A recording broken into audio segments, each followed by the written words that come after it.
사랑하는 여러분, 오늘 하루 어떠셨나요? 누군가의 언어와 행동으로 인하여 혹시 마음을 상하지는 않으셨나요? 네, 마음이 상하실 수 있습니다. 왜 저렇게 말을 하는 것이지? 왜 저렇게 행동을 하는 것이지? 저것밖에 못하나? 그런 생각이 들기도 하지요. 나의 눈에는 그 사람의 언어와 행동이 좋아 보이지 않고 기준에 미달되어 보이기에 마음이 많이 불편한데요. 그렇다고 나는 완벽하다고 내세우는 것은 아니죠.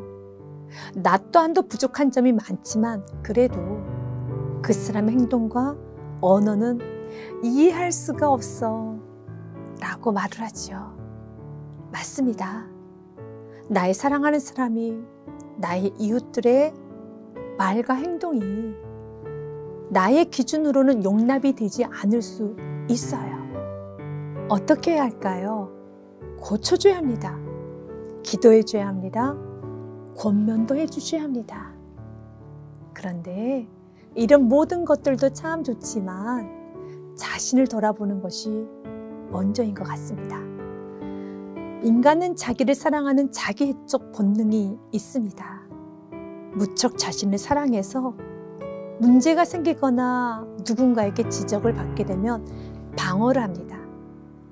방어하는 모습이 변명, 핑계, 남 탓, 합리화이죠. 합리화의 뜻은 무엇일까요? 문자적 의미로는 잘못된 견해나 행동이 그럴듯한 이유로 정당하게 만들어가는 것이라고 합니다. 잘못된 행동을 그럴듯한 이유로 포장을 하는 겁니다. 누구누구 때문에 이런 환경이어서 나는 상처 때문에 어쩔 수 없어 라고 말을 하며 누군가의 탓을 하기도 합니다. 그리고 자신의 잘못을 때로는 인정을 하기도 합니다. 그래, 내가 잘못했어. 인정해. 그런데 하지만 이라고 하면서 변명, 핑계, 합리화를 하지요. 그렇다 하여 죄가 없어지는 것은 아니죠. 죄는, 문제는 여전히 남아 있습니다. 그런데 중요하게 고민해봐야 될 문제는 잘못을 인정했다는 생각에 나는 잘못을 잘 알고 있고 시인을 잘하는 사람, 나는 변화하려고 노력하는 사람, 아니 난 변화가 된 사람이라고 착각을 하게 하기도 한답니다. 그리고 자신의 잘못을 돌이키기보다는 누군가의 잘못을 지적해주는 사람이 되어버리는 경우도 있습니다.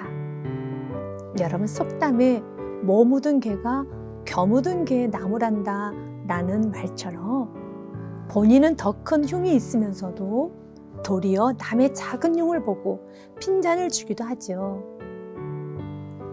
핵심은 자신의 죄가 덮어져 간다는 것입니다. 상대방의 죄를 지적하고 잘못을 고쳐주는 일도 귀한 일이지만 자신의 영적 순결보다 더 중요한 것은 없는 것 같습니다.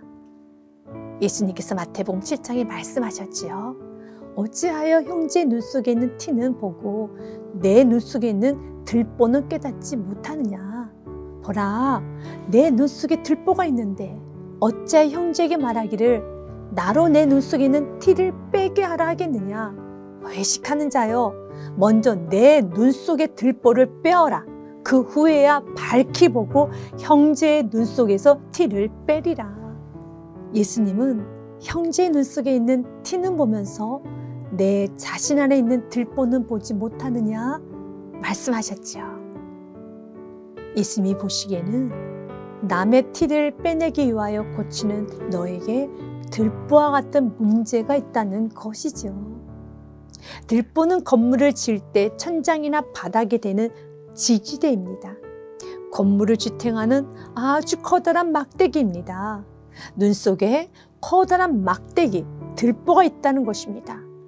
들보가 있기 때문에 제대로 보지도 못합니다. 그 사람의 귀함도, 예씀도, 아픔도 보지 못합니다. 그리고 호호 불면 날아가 버리는 티만 보며 정죄한다는 것이죠. 유진 피터슨 목사님이 쓴 메시지 성경도 참 의미 있게 기록을 해 놓았더라고요. 사람들의 흠을 들추어내거나 실패를 꼬집거나 잘못을 비난하지 마라. 내 이웃의 얼굴에 묻은 얼룩을 보면서 자칫 내 얼굴에 추한 비웃음은 그냥 지나치기 쉽다. 내 얼굴이 멸시로 일그러져 있는데 어떻게 뻔뻔스럽게 내가 내 얼굴을 씻어주겠다고 말하겠느냐.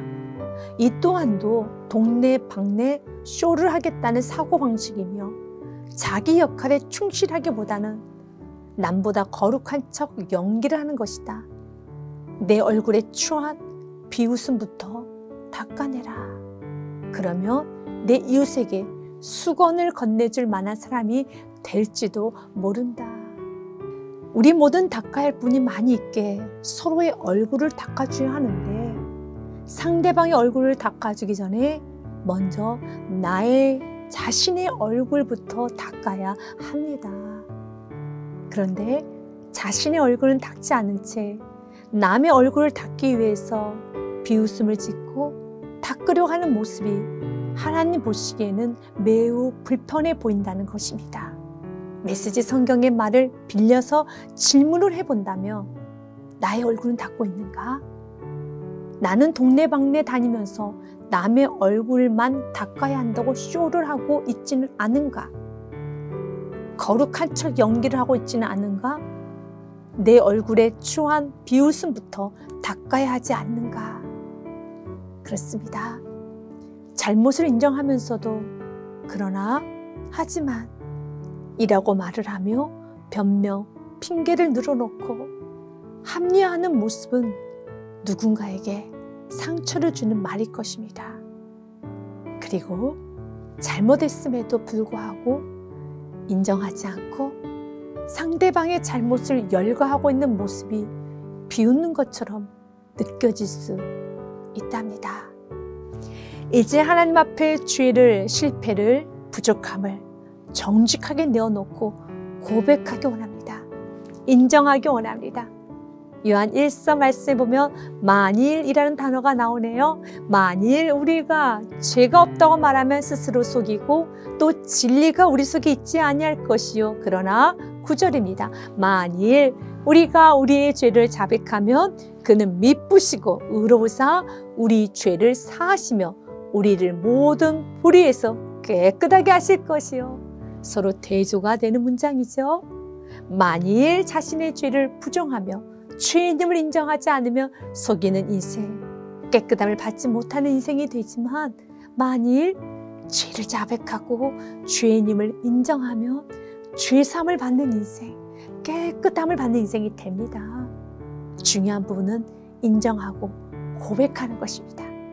은혜가 아니면 인간은 잘못을 인정하기보다는 자신을 보호하는 본능이 있기 때문에 합리화합니다. 그러나 은혜가 임하면 죄인임을 고백하게 됩니다. 마치 과거 예수님을 처음 믿었을 때 은혜로 죄인임을 고백하고 예수님을 나의 구원자로 모신 것처럼 지금 이 순간 평생 하나님의 은혜가 나에게 임하여 날마다 죄를 고백하고 그런 나를 사랑하시고 구원하여 주시는 주님을 찬양해야 합니다. 에베소서 말씀이 참 귀하네요. 2장 4절 말씀에 보니 긍휼이 풍성하신 하나님이 우리를 사랑하신 그 큰 사랑으로 인하여 허물로 죽은 우리를 그리스도와 함께 살리셨고 너희는 은혜로 구원을 받은 것이라. 은혜로 빛 대신 예수님을 받아들여 구원을 받은 것처럼 오늘도 빛의 비춤을 받아 잘못된 행동이 있다면 인정하고 고백하고 용서를 구하고 돌이켜야 하겠습니다. 여러분을 마음껏 축복합니다. 사랑합니다. 기도하겠습니다. 사랑의 하나님, 내 눈에 들보가 있는데 다른 사람의 티를 보며 못 견디고 비판하고 판단, 정죄까지 했습니다. 나의 사랑하는 자녀에게 있는 문제는 호흡 불면 날아가는 티와 같은 문제이고 나에게 있는 문제가 들보와 같은 문제인데 바꾸어서 생각했습니다. 주님, 용서하여 주옵소서. 주님, 나를 작업하여 주사 내 속에 있는 들보를 제거하여 주옵소서. 그리고 사랑하는 사람들의 문제는 피와 같이 호흡 불면 날아가도록 은혜를 내려 주옵소서. 주님, 십자가를 붙잡습니다. 자백하면 죄를 사하시고 불의에서 깨끗하게 하여 주신다는 말씀을 온전히 믿고 변명, 핑계, 남탓, 합리하지 않고 주님께 나아가겠습니다. 그리고 주님의 보혈의 피로 씻음 받겠습니다. 사랑하는 나의 구원자 되시는 나의 주 나의 예수 그리스도 이름으로 기도합니다. 아멘.